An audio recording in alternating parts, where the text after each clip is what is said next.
Welcome to MP exam book. आज पढ़ेंगे मध्य प्रदेश पंचायती राज एवं ग्रामीण अर्थव्यवस्था का पार्ट 30। तो चलिए शुरू करते हैं। उससे पहले आप सभी चैनल को सब्सक्राइब कर लें और बेल आइकन जरूर प्रेस कर लें, जिससे आपको मध्य प्रदेश पंचायती राज एवं ग्रामीण अर्थव्यवस्था से जुड़े प्रत्येक वीडियो का नोटिफिकेशन मिल सके। तो चलिए शुरू करते हैं।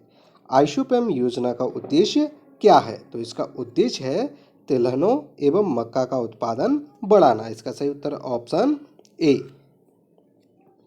आइसोपैम योजना का मूल उद्देश्य देश को आत्मनिर्भर बनाने के लिए तिलहन के उत्पादन और उत्पादकता में वृद्धि करना था। बाद में 1990 के दशक में दलहन, ताड़ का तेल और मक्का को इसके दायरे में लाया गया। बाद में इस योजना का पुनर्गठन 2004 में एकीकृत योजना के रूप में तिलहन, दलहन, ताड़ का तेल और मक्का के रूप में किया गया। इस योजना की शुरुआत वर्ष 2004-05 में हुई थी। आइसोपैम का पूर्ण रूप है integrated scheme of oil seeds, pulses, oil palm and मेज। नेक्स्ट क्वेश्चन है, इनमें से कौन सी खरीफ की फसल नहीं है? तो ये नहीं है गेहूं। इसका सही उत्तर ऑप्शन ए। खरीफ फसलों को मानसूनी फसलों के रूप में भी, क्योंकि इनकी खेती मानसून के मौसम में की जाती है। ये फसलें बारिश के मौसम की शुरुआत में बोई जाती हैं। चावल, मक्का, बाजरा, रागी, धान, ज्वार, सोयाबीन, मूंगफली, कपास आदि सभी खरीफ की फसलें हैं। नेक्स्ट क्वेश्चन है, निम्नलिखित में से कौन सा एक भूमि कृषि का रिकॉर्ड होता है? तो ये होता है खतौनी। इसका सही उत्तर ऑप्शन बी। खतौनी का उपयोग कृषि भूमि का रिकॉर्ड रखने के लिए किया जाता है। इसमें किसान की समस्त भूमि का रिकॉर्ड होता है। जमीन किसके नाम है और कितनी है, यह सब जानकारी होती है।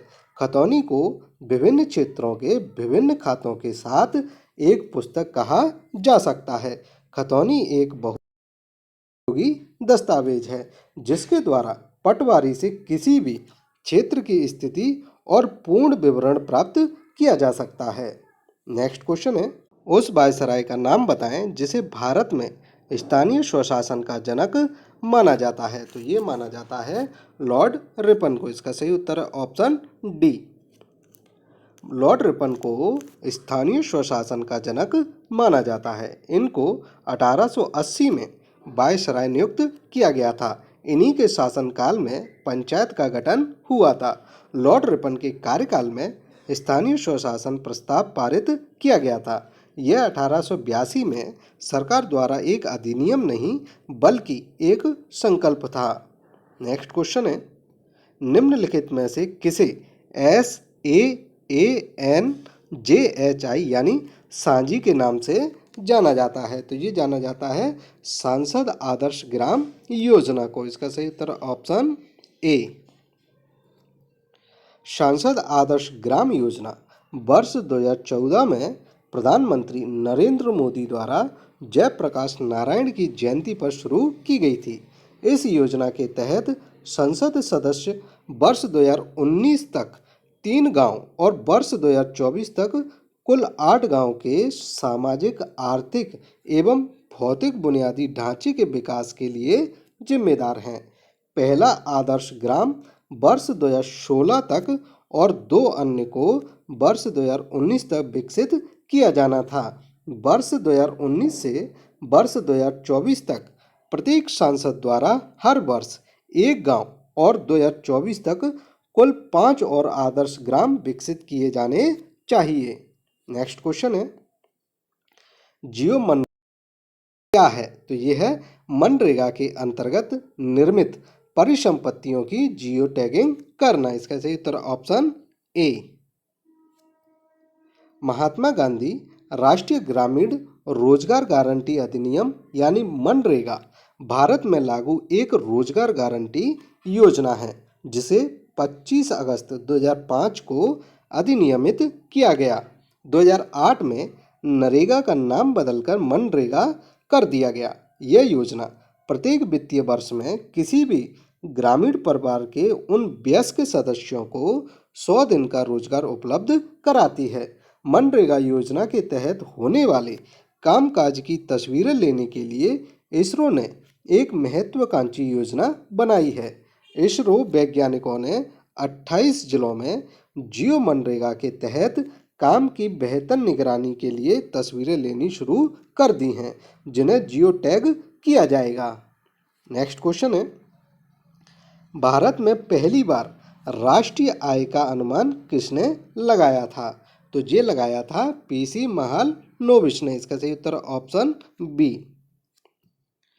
भारत की राष्ट्रीय आय की गणना करने का पहला प्रयास दादा भाई नौरोजी ने 1867-68 में किया था, जिन्होंने प्रति व्यक्ति आय 20 रुपये होने का अनुमान लगाया था।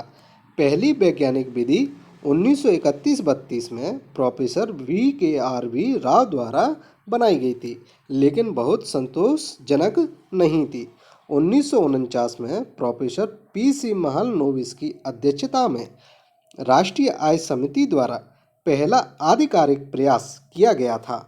राष्ट्रीय आय समिति की रिपोर्ट 1954 के अनुसार भारत की राष्ट्रीय आय 8,710 करोड़ और प्रति व्यक्ति आय 1948-49 में 225 रुपये थी। नेक्स्ट क्वेश्चन है, विश्व जल दिवस कब मनाया जाता है? तो ये मनाया जाता है 22 मार्च को। इसका सही उत्तर ऑप्शन सी। विश्व जल दिवस 1993 से हर साल 22 मार्च को मनाया जाता है, जो मीठे या ताजे पानी के महत्व पर आधारित है। विश्व जल दिवस 2022 का विषय है भूजल अदृश्य को दृश्यमान बनाना या गायब होते भूजल को पुनः बहाल करना। नेक्स्ट क्वेश्चन है, 12वीं पंचवर्षीय योजना का लक्ष्य कृषि क्षेत्र में कितने प्रतिशत वृद्धि करना था? तो ये करना था 4%। इसका सही उत्तर ऑप्शन सी। 12वीं पंचवर्षीय योजना की अवधि वर्ष 2012 से वर्ष 2017 तक थी और यह भारत की अंतिम पंचवर्षीय योजना थी। 12वीं पंचवर्षीय योजना का लक्ष्य 8% की विकास दर हासिल करना था। 12वीं पंचवर्षीय योजना विकास पर केंद्रित थी, जो तेज, समावेशी और सतत थी। इसका उद्देश्य 12वीं पंचवर्षीय योजना के दौरान गरीबी को 10% तक कम करना था। 12वीं पंचवर्षीय योजना में कृषि विकास 4% और विनिर्माण विकास 10% की दर को हासिल करना था। इसमें प्रत्येक राज्य को 11वीं पंचवर्षीय योजना के दौरान हासिल की गई विकास दर से ऊंची विकास दर हासिल करनी थी। नेक्स्ट क्वेश्चन है, बादामी क्रांति किससे संबंधित है? तो ये संबंधित है मसालों से। इसका सही उत्तर ऑप्शन सी। बादामी क्रांति का संबंध मसालों के उत्पादन से है। नेक्स्ट क्वेश्चन है, निम्नलिखित में से निर्वाह खेती का उदाहरण कौन सा है? तो ये है स्थानांतरण खेती। इसका सही उत्तर ऑप्शन ए। स्थानांतरण खेती अमेजन बेसिन, उष्ण कटिबंधीय अफ्रीका, दक्षिण पूर्व एशिया के कुछ हिस्सों और पूर्वोत्तर भारत के घने जंगलों वाले क्षेत्रों में प्रचलित है। यह भारी वर्षा और वनस्पति के त्वरित उत्थान के क्षेत्र हैं। पेड़ों को काटकर और जलाकर भूमि के एक भूखंड को साफ किया जाता है, फिर राख को मिट्टी में मिला दिया जाता है और मक्का, रतालू, आलू और कसावा जैसी फसलें उगाई जाती हैं। मिट्टी अपनी उर्वरता खो देने के बाद भूमि को छोड़ दिया जाता है और काश्तकार एक नए भूखंड में चला जाता है। स्थानांतरित खेती को काट एवं दाह कृषि के रूप में भी जाना जाता है। निर्वाह खेती आत्मनिर्भर खेती है, जिसमें किसान अपना और अपने परिवार का पेट भरने के लिए पर्याप्त भोजन उगाते हैं। यह ज़्यादातर विकासशील देशों में प्रचलित है। स्थानांतरित खेती निर्वाह खेती का एक प्रकार या उदाहरण है, जिसमें किसान पेड़ों को काटकर और जलाकर वन भूमि के एक हिस्से को साफ करते हैं और फिर उसमें फसलें उगाई जाती हैं। नेक्स्ट क्वेश्चन है, दीनदयाल अंत्योदय उपचार योजना किस वर्ष में शुरू की गई थी? तो ये शुरू की गई थी वर्ष 2004 में। इसका सही उत्तर ऑप्शन ए। मध्य प्रदेश दीनदयाल अंत्योदय उपचार योजना गरीबी रेखा से नीचे जीवन यापन करने वाले समस्त वर्ग के लिए है। इस योजना में 20,000 रुपये तक की सीमा तक निःशुल्क जांच एवं उपचार की पात्रता एक परिवार को वित्तीय वर्ष में होगी। परिवारों को बीमार पड़ने पर गुणवत्तापूर्ण स्वास्थ्य सेवाएं निःशुल्क उपलब्ध कराने के उद्देश्य से प्रदेश में 25 सितंबर 2004 से दीनदयाल अंत्योदय उपचार योजना लागू की गई थी। दीनदयाल अंत्योदय उपचार योजना NRLM के अंतर्गत आती है।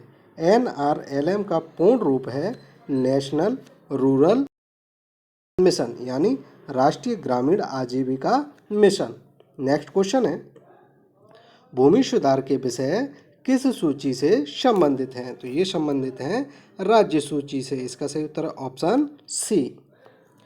भूमि सुधार के विषय राज्य सूची के अंतर्गत आते हैं क्योंकि इनमें राज्य अपनी अलग योजना तैयार करता है।